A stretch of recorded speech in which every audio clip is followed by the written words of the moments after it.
Your MSP's bank balance might look great, and you might be impressed with your other KPIs, but there's a hidden one that I bet you $5 you never look at. Yet it could flip things completely. Most MSPs have never heard of this key performance indicator, and yet it's the ultimate quality check for any recurring revenue business. In just a few minutes, you'll find out what this secret KPI is, how to calculate it in under 10 minutes, and exactly what score proves that you're running a truly outstanding MSP. One of the things I love about working in the channel is that every day is a school day and you never ever feel like you have finally learned everything. This, in 2025, is my 9th year working with MSPs. And honestly, I feel like I learn so much every single day.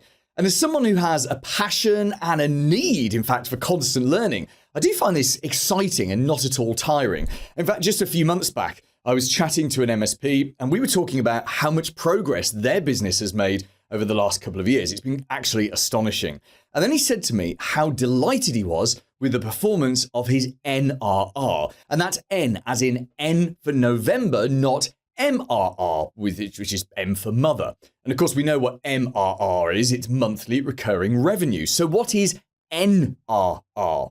Turns out it stands for net revenue retention.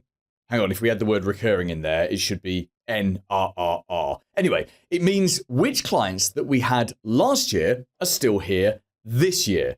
So essentially, it's a quality score. It's something that is used a lot by SaaS businesses, subscription as a service businesses, and all subscription businesses typically use it, just not normally MSPs.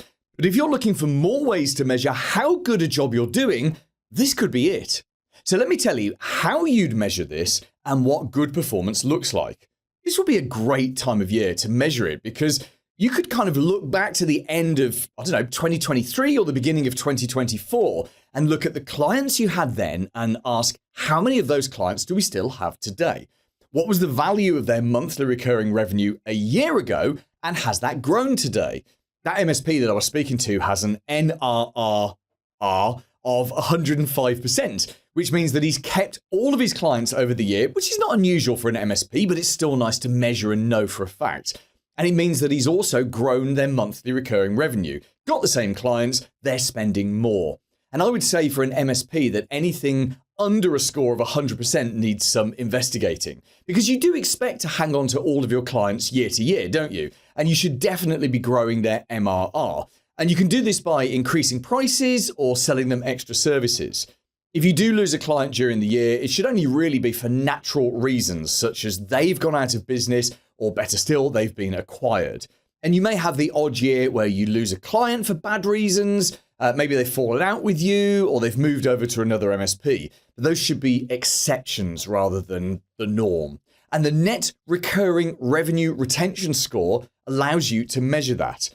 And hey, if you do measure this for your business, will you let me know what score you get? Because I'd like to kind of figure that out across a whole number of different MSPs. My email address is hello@mspmarketingedge.com. Paul Green's MSP Marketing Edge.